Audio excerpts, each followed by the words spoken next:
Eu vou passar a palavra agora para o Davidson Mendes Faustino, cujo artigo foi o encarceramento em massa e os aspectos raciais da exploração de classe no Brasil. Davidson. Boa noite. Sou Davidson Cossi.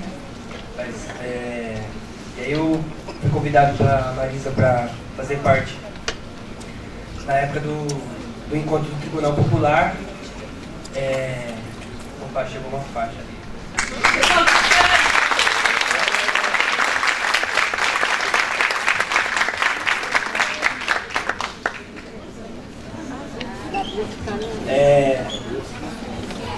Bom, eu vou falar rapidinho, nesses 10 minutos, eu vou comentar um pouquinho algumas questões que eu abordei no artigo. Eu queria, antes de mais nada, agradecer a Marisa pelo convite. Primeiro, lá atrás, a gente conversou sobre o tribunal, depois o convite para participar da revista. Eu queria agradecer aqui duas pessoas importantes aqui para mim, que é o Weber e o Mildão, que são duas pessoas importantes na minha formação. Agradecer ao Tribunal Popular, a ProPuc, dizer que a revista ficou bonita pra caramba, e até essa ideia das fotos, muito legal, bem oportuno.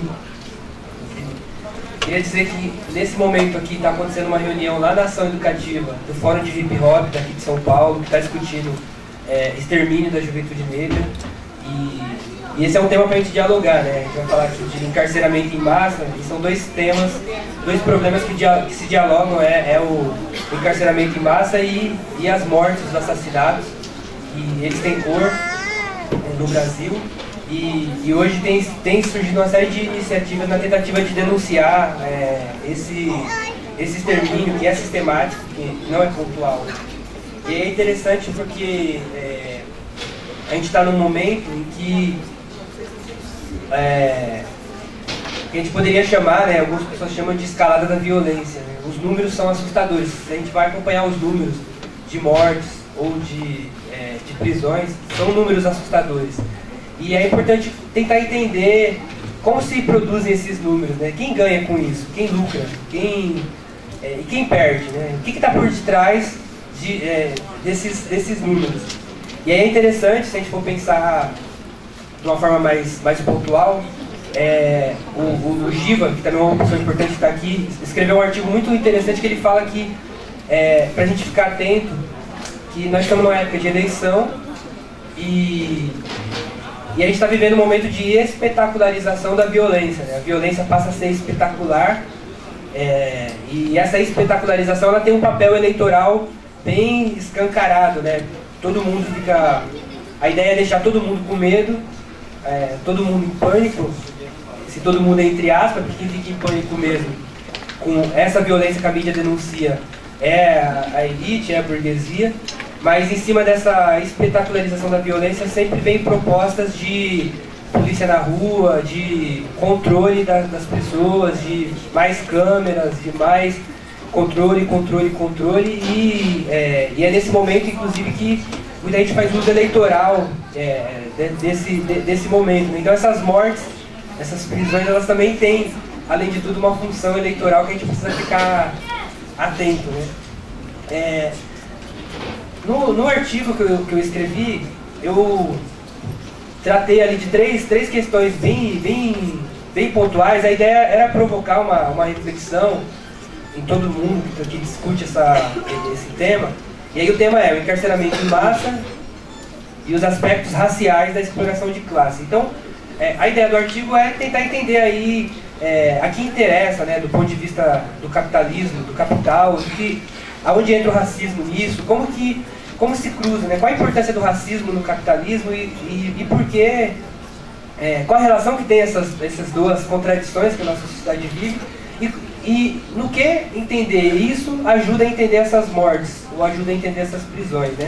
E aí no artigo eu dividi o artigo em três momentos, não dá tempo pra gente explorar, mas os dois primeiros são só implicações minhas, teóricas, sobre dois conceitos que a gente usa muito, e aí eu propus uma reflexão, né? Por exemplo, o conceito de criminalização da pobreza, e embora pareça uma discussão besta de, mas o cara está discutindo vírgula, ou tipo, fica implicando com o nome, mas a preocupação é até que ponto também nós, às vezes desavisados, na hora de tentar entender o mundo, até na ansiedade de dar resposta, a gente acaba não tendo uma compreensão equivocada e escondendo a verdadeira raiz, ou escondendo, ou não percebendo problemas que estão presentes no sistema, né?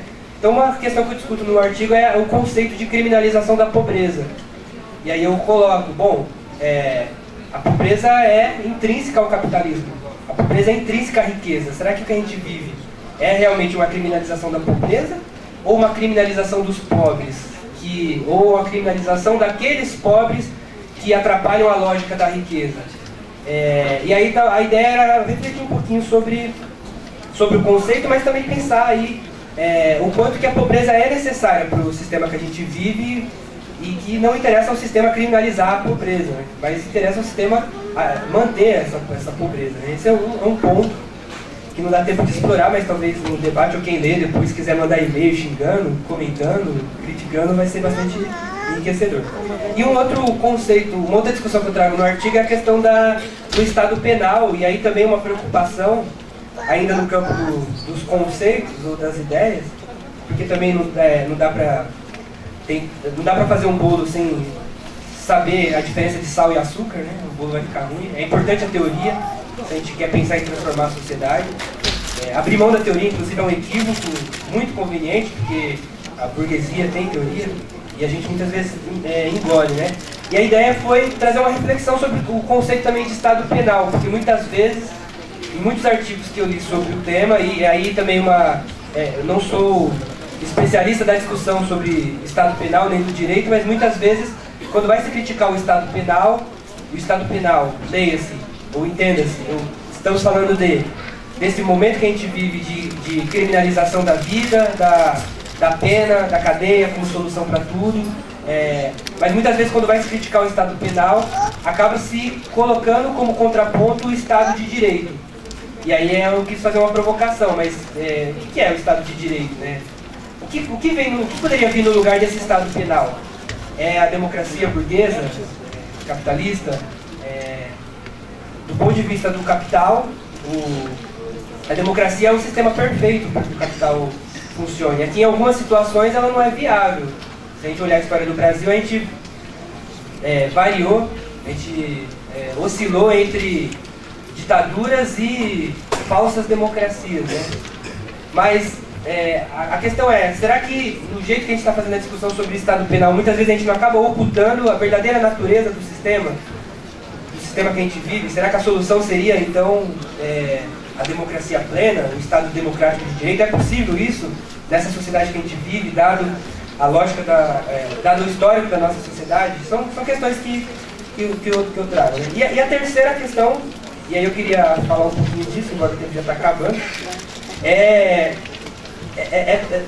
provocar e abrir uma conversa sobre o que está lá no artigo como aspectos raciais da exploração de classe, né?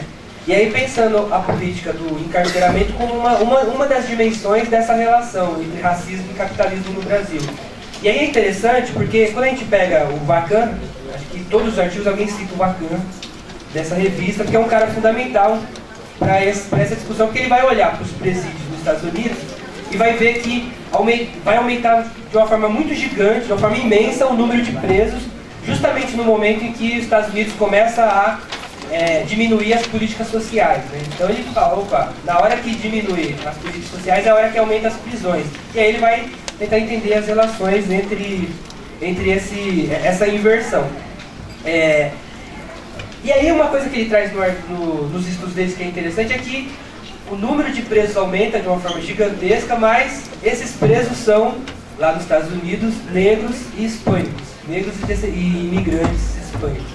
Aí a minha pergunta para nós pensarmos, né, por que negro? Por que aumenta o número de presos no momento em que o Estado começa a retirar as suas ações sociais e assistenciais? Mas por que esses presos são pretos? Por que esses presos são negros? Ou hispânicos, no caso dos Estados Unidos? E aí quando a gente vem aqui para o Brasil, essa relação não é diferente, a gente só tira o hispânico. E aí fica algumas questões para a gente refletir, né? Pensando inclusive na relação entre capitalismo e racismo.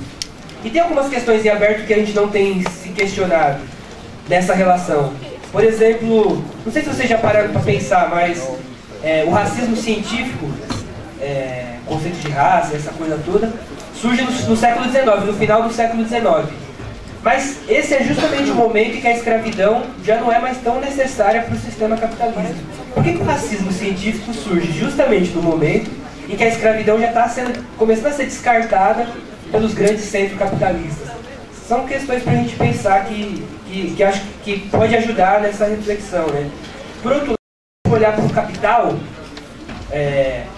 o sistema social subordinado ao capital, a gente vai ver que que a igualdade, ela não é uma antítese, ela não é um problema para o capital. A igualdade é uma necessidade. Do ponto de vista formal, todos nós somos iguais, em alguns momentos perante a lei, em outros momentos nós somos iguais enquanto compradores e vendedores de força de trabalho, de seja lá o que for, de mercadoria, de alguma coisa. A igualdade, do ponto de vista formal, ela é um pressuposto do capital. Se a igualdade é um pressuposto, por que com o avanço do capitalismo o racismo não se dissolve? Ou dito de outra forma, se no caso do Brasil o racismo é uma herança escravista, por que o racismo não se dissolve na medida em que avança a sociedade capitalista clássica no Brasil, né? Pensando lá o Florestan Fernandes, na medida que a sociedade de classes se estrutura de forma rígida. E aí são reflexões que nem sempre são formuladas, nem sempre são discutidas. E aí é interessante porque uma das pessoas que participaram lá do Tribunal Popular, a Vera Malaguti, ela tem um livro que fala sobre a política do medo e ela traz uma questão interessante para a gente pensar sobre essas questões e sobre o tema que a gente está discutindo aqui, né? Ela fala que as ondas de medo, estudando o medo no Brasil, ela fala que o medo é sempre incentivado como uma política no Brasil. Não só no Brasil, mas ela está olhando para a sociedade brasileira. E o medo, não qualquer medo, mas o medo, o medo das classes perigosas, o medo dos pobres, o medo dos traficantes, o medo da criminalidade, o medo... O Brasil tem uma história de trabalhar com essa ideia, o medo dos escravos. Ela volta lá na revolta dos malês, o medo dos africanos. E aí ela traz uma questão interessante, que ela fala que no Brasil, não só, mas ela está olhando, no Brasil o medo é uma política eficaz de controle social. Porque sempre, a partir do medo daqueles perigosos, e alguém para isso terá que ser rotulado perigoso, eu consigo mobilizar todo mundo para evitar aquilo que me põe medo, né? Então, em nome do medo da revolta dos malês, para quem não sabe, né, como deveria saber, mas é um momento em que os escravos ou escravizados na Bahia tentam tomar de assalto Salvador, que era a capital. E aí é uma revolta que é reprimida, mas isso deixa a burguesia, deixa a elite brasileira da época em pânico.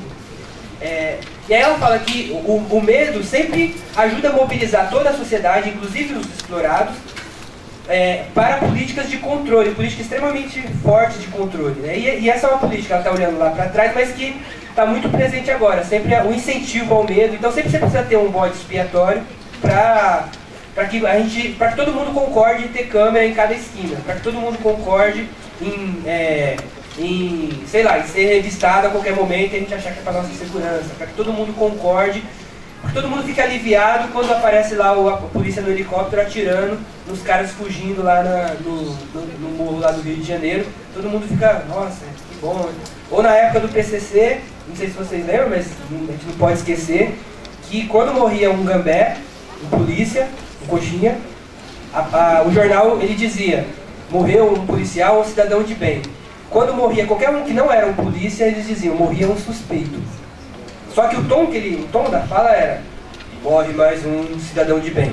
Mas a polícia, numa troca de tiros, abateu 7 suspeitos. Então, a morte dos suspeitos é quase que comemorada, embora não de forma explícita, mas ninguém se indigna, né? Isso está naturalizado. E a partir daí eu tenho políticas de organização da sociedade sempre legitimadas, mas é para segurança, etc. Então esse é um ponto para a gente refletir. Uma outra coisa é que, se a gente olhar para a história do Brasil, a gente vai ver que o Brasil ele tem algumas especificidades que precisam ser consideradas, para a gente inclusive olhar agora para esse encarceramento. ou para essas mortes. Se a gente pensar, por exemplo, que o Brasil é um país de via colonial, significa que é um país que a própria burguesia ela é tão mesquinha, mas tão mesquinha que nem coisas mínimas a burguesia é capaz de fazer, coisa que seria bom até para a própria burguesia, do ponto de vista de projeto burguês. Se a gente olhar, por exemplo, a reforma agrária, não é uma reivindicação revolucionária, é uma reivindicação que dinamiza o capitalismo.